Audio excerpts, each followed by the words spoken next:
وہ باتیں کیا تھیں، کتنی قیمتی باتیں تھیں. یعنی ایمان والا جو اللہ سے محبت کرتا ہے، صرف اور صرف دیکھو بار بار جو ایک ٹاپک ہم لوگ سنتے ہیں، محبت، اللہ سے محبت کرنا ہے نا، تو یاد رکھے اس کے آگے جب بندہ اللہ رب العزت سے محبت کرتا ہے تو ہی اس کے لیے زندگی گزارنا آسان ہو جاتا ہے. دنیا بھی آسان ہے، آخرت بھی آسان ہے. کب؟ محبت کی بنیاد پر. جب وہ اللہ سے محبت کرتا ہے، اس کی نگاہیں اللہ کی طرف ہوتی ہے، اتنی محبت اللہ سے کرتا ہے کہ پھر اس کو اپنا بھی احساس نہیں ہوتا. سمجھ رہے؟ اپنی خوشی، اپنا غم، اپنی موافقت، اپنی مخالفت جو بھی اس پر بیتتی ہے تو اس کی نگاہیں صرف اور صرف اللہ پر ہوتی ہے، اور وہ اللہ کے لیے نبھاتا بھی ہے اور معاف بھی کرتا ہے اور درگزر بھی کرتا ہے. کیوں؟ کیونکہ محبت ہی اتنی کرتا ہے اللہ سے. تو اصل جو چیز ہے نا وہ محبت ہے. جتنی محبت ہوگی اتنا ہی ہمارے اخلاق میں، ہمارے کردار میں، ہمارے گفتار میں، ہماری روح میں ایک سکون ہوگا. سمجھ رہے؟ اور ایک بہتری ہوگی. ہم کہتے ہیں کہ ہمارا اخلاق بہتر نہیں ہے، ہمیں غصہ بہت آتا ہے، ہماری نماز بہتر نہیں ہے، ہمارے فلاں مسئلہ، ہمارا فلاں مسئلہ، پھر وہ دنیا کا ہو یا دین کا ہو. سمجھ رہے؟ بات یہ ہے کہ محبت سے اگر دل خالی ہوگا تو نہ زندگی میں سکون ہے، نہ آخرت میں سکون ہے. سمجھ رہے؟ نہ دنیاوی اعتبار سے روح کو سکون ہے، نہ جسم کو سکون ہے. لیکن جہاں بات محبت کی آتی ہے اللہ رب العزت سے، تو اتنی محبت کر لے اللہ رب العزت سے بندہ کہ خود کا بھی نہ رہے. جس کو کہتے ہیں نا اللہ والے کہ خود ہی سے جاتا رہا. اللہ رب العزت سے اتنی محبت کی کہ بندہ خود ہی سے جاتا رہا. یعنی اپنے اور اپنے رب کے درمیان میں ایسی اللہ سے محبت ہو کہ کسی کو آنے نہ دے. اب آپ کہو کہ آپ کسی کو آنے نہ دے کا مطلب کیا ہوتا ہے؟ اس کا مطلب یہ اپنے جذبات، اپنی خواہشات، اپنی تمنائیں، اپنی آرزویں، اپنا غصہ، اپنا ایٹیٹیوڈ، سب چیزیں ایک طرف ہو جانی چاہیے. اتنی اللہ سے محبت ہو. پھر اللہ کی محبت میں بندہ نبھانے والا بنتا ہے. پھر اللہ کی محبت میں بندہ معاف کرنے والا بنتا ہے. اور جب یہ معاملات ہوتے ہیں نا، سمجھ رہے ہیں، وہ اپنے اور اپنے اللہ کے بیچ میں یہ بہت باریک اور بہت خوبصورت اور بہت لطیف جملہ یا بہت پیارا جملہ ہے کہ بندہ اپنے اور اپنے رب کے بیچ میں کسی کو نہ آنے دے. اور جب اس طرح زندگی گزارتا ہے نا تو زندگی جینے کا مزہ ہی بدل جاتا ہے. سمجھ رہے ہیں؟ زندگی پھر اچھی معلوم ہوتی ہے. لیکن جہاں اللہ کا احساس، ہمیں احساس کیا لگتا ہے؟ نماز پڑھ لینا، روزے رکھ لینا، قرآن کو چوم کر اوپر رکھ دینا، یہ اللہ کا احساس ہے؟ نہ، یہ تو ایک مسلمان ہے جس کے اوپر لازم ہے کرنا اور وہ کرتا ہے. یہ اور بات ہے کہ ہمارا ایمان اتنا کم درجے پر آ گیا ہے کہ ہم یہ بھی نہیں کر رہے. ورنہ اس سے پہلے جو دور گزرے ہیں اور مسلمانوں کے، آج بھی سعودی عرب میں مسلمان ہیں، اگرچہ وہ لوگ دنیا میں لت پت گئے ہیں، لیکن نماز کا احساس اتنا زیادہ ہے ان کے نزدیک کہ وہ ہر حال میں نماز پڑھتے ہیں. پھر راستے میں گاڑی بھی چل رہی ہو نا تو گاڑی کو روک کر وہ راستے میں نماز پڑھیں گے اتر کے، پھر آگے جائیں گے. نہیں، نماز نہیں چھوڑتے. تو ہمیں کیا لگتا ہے؟ اللہ کا احساس کا مطلب ہے ہم نمازی ہوں، ہم قرآن کی تلاوت کرنے والے ہوں، یہ احساس ہے بس. یہ تو ایک مسلمان ہے، بچپن سے اماں نے سکھایا تھا، پڑھایا تھا اور ایک عادت ڈالی تھی، سو پڑھ رہے. سمجھ رہے؟ اللہ کا احساس کا مطلب یہ ہوتا ہے نا، جو 24 گھنٹے کی زندگی ہے اس زندگی میں لوگوں کو نبھانا، لوگوں کو معاف کرنا اور اپنے ظرف کو بلند کرنا. سمجھ رہے؟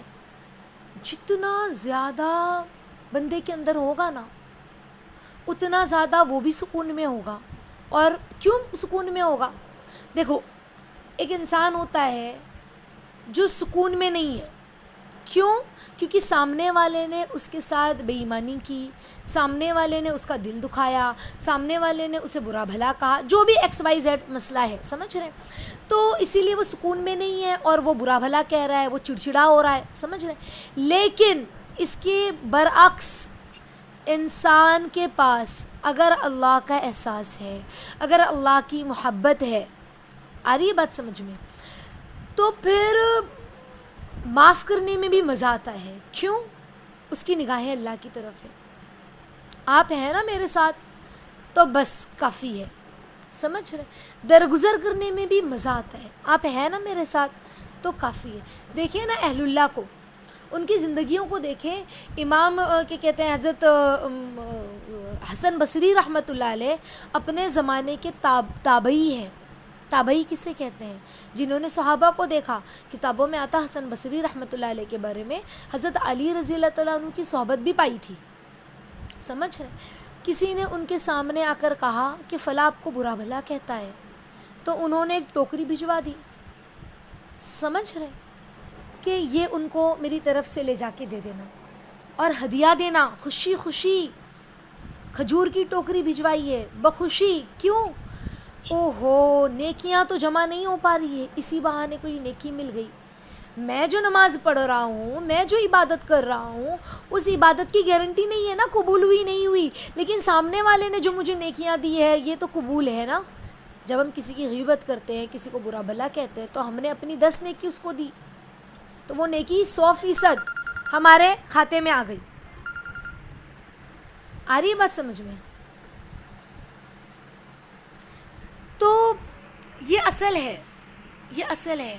تو بندہ یہ دیکھے، ہم یہ دیکھیں کہ ہماری جو محبت ہے اللہ سے، جب بندہ اس کو معاف کرتا ہے، بندہ نبھاتا ہے، درگزر کرتا ہے، تو وہ معاف کرنا اور وہ نظر انداز کرنا، اس میں بھی ایک سکون ہوتا ہے کہ اللہ آپ خوش ہیں نا، آپ مجھے اسی حال میں دیکھنا چاہتے ہیں نا، میں آپ سے راضی.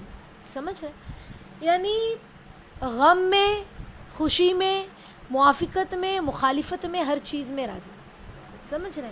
ایمان والا جو ہوتا ہے نا، استاذہ کہتی ہے ایمان والا جو ہوتا ہے نا، اس کے دل کو دنیا کا غم اس کے دل کو جکڑا ہوا نہیں ہوتا. سمجھ رہے؟ مومن کون ہے؟ جس کے دل پہ دنیا کے غم کا اثر نہ ہو، وہ مومن ہے. جس کے دل میں دنیا کا کیا کہتے ہیں، دنیا کی طرف جس کی نگاہیں نہ ہو، وہ مومن ہے. جس کا دل دنیا کی لالچ سے بچا ہوا ہو، وہ مومن ہے. اب آپ کہو گے آپ دنیا کی لالچ سے بچا ہوا کا مطلب کیا؟ اچھا کھانا نہ کھائیں، اچھا کپڑا نہ پہنیں، اچھے گھر میں نہ ہو، اے سی نہ چالو کریں. دنیا کی لالچ سے مراد یہ کہ دنیا کو للچائی ہوئی نگاہوں سے دیکھنا اور اس دنیا کو حاصل کرنے میں اللہ کی ذات کو بھول جانا. سمجھ رہے؟ روایتوں میں آتا ہے جس کا مفہوم ہے، بہت سے لوگ ایسے ہیں جو نرم نرم بستروں پر اللہ کا ذکر کرتے ہیں. تو کون ہے؟ یعنی آرام کی زندگی بھی گزار رہے ہیں، نرم نرم بستروں پر بھی ہیں، لیکن تب بھی انہیں اللہ کا احساس ہے. سمجھ رہے؟ تو دنیا انسان کے پاس ہو لیکن اللہ کا احساس ختم نہ ہو. سمجھ رہے؟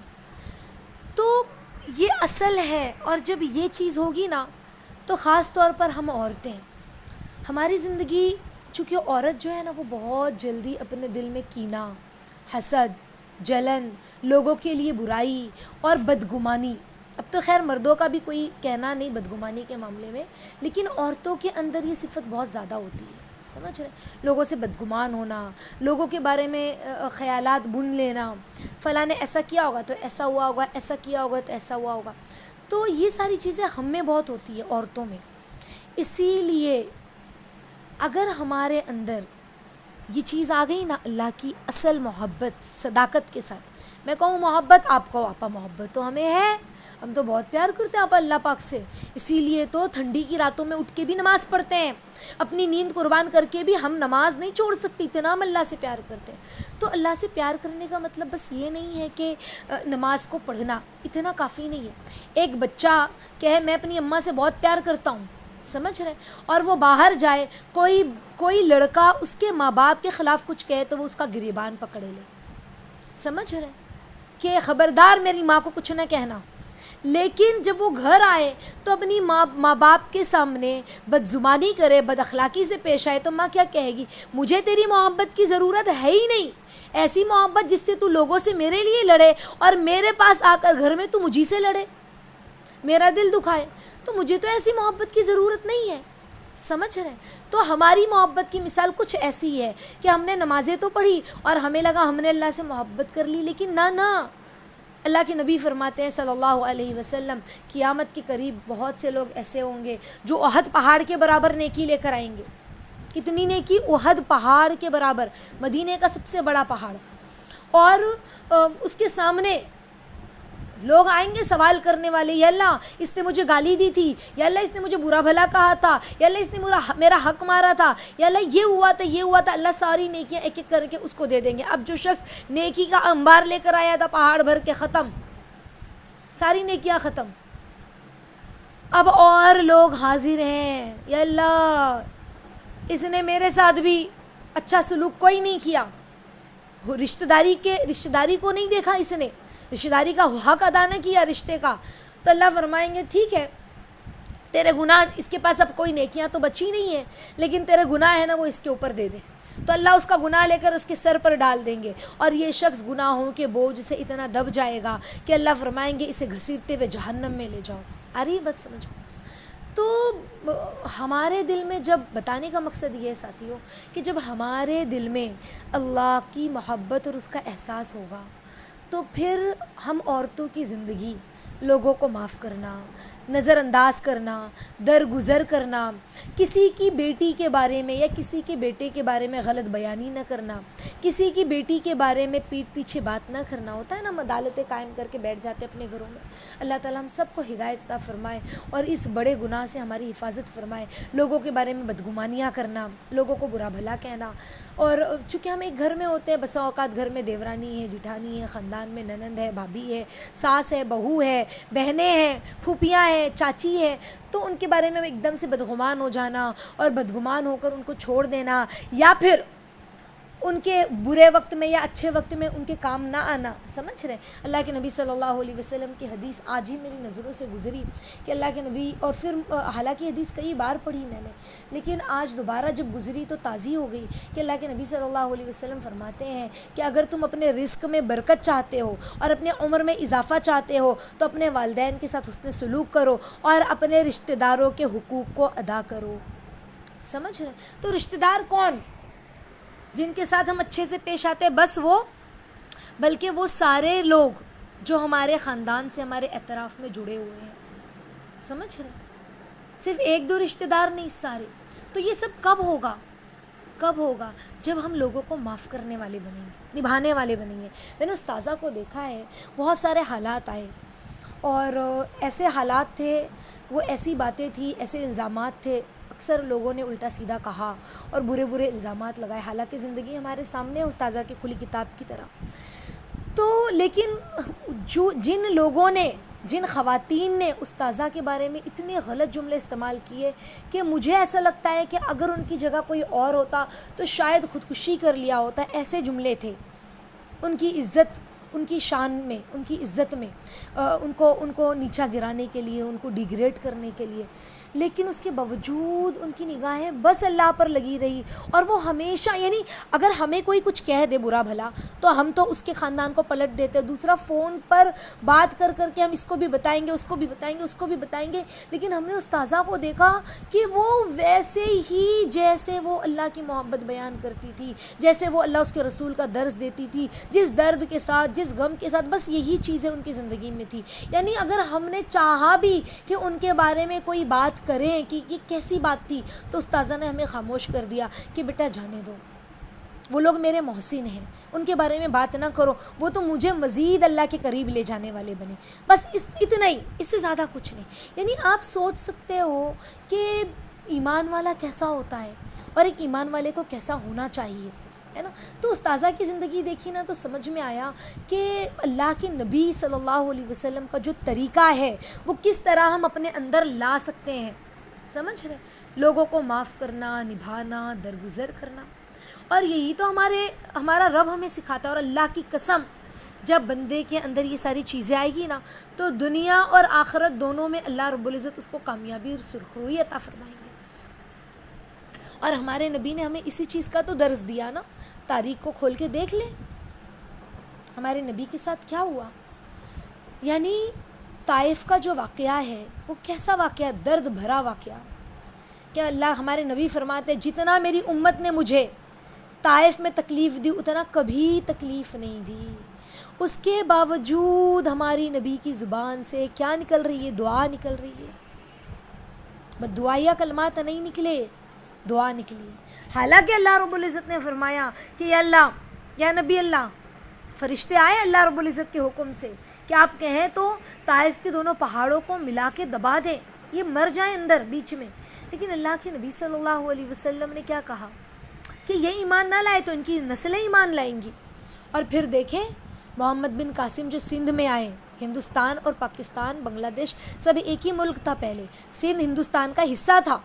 سندھ کے راستے سے جب محمد بن قاسم سندھ میں آئے تو اسلام کو انہوں نے لہرایا، اسلام کی پرچم کو. اور کون تھے؟ طائف میں جو ایک سردار تھا نا، اسی کی نسل میں سے، اسی کی اولاد میں سے اللہ نے انہیں ہدایت دی اور وہ سندھ میں اسلام کے جھنڈے کو لے کر آئے اور لوگ مسلمان ہوئے.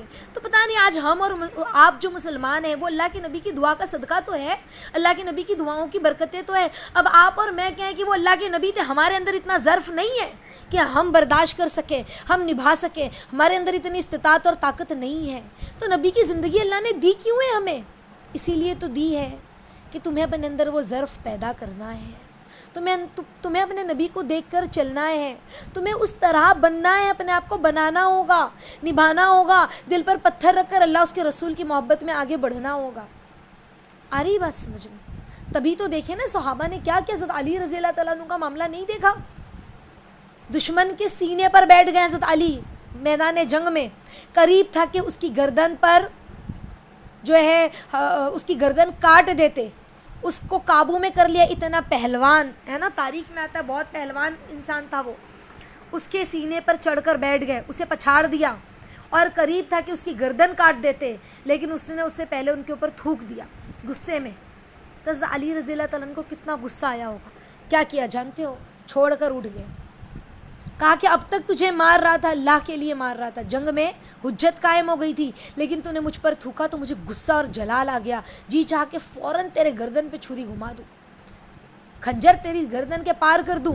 لیکن اب اس کے اندر میرے نفس کا دخل آ گیا نا، میری عزت کی بات آ گئی اب، تو پھر اس کو چھوڑا. یعنی کیا ظرف سمجھ رہے ہیں آپ لوگ؟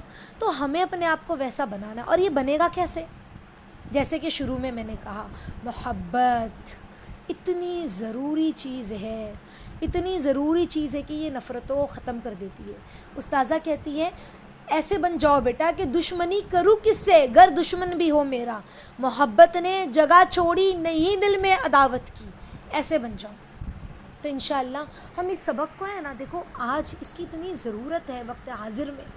ہم اپنے چھوٹے چھوٹے بچوں کو، آپ یہ نہ کرو کہ آپ خود حاضر ہو رہے ہیں مدرسے میں، کلاس میں، لنک جوائن کر لی، آپ سن رہے ہیں، نہ آپ اپنا وقت نکالو اپنے بچوں کے لیے خاص، اور اپنے بچوں کو بچپن سے محبت کا درس دو، اللہ اس کے رسول کی محبت، اس کی محبت میں لوگوں کو نبھانا، لوگوں کو درگزر کرنا، معاف کرنا.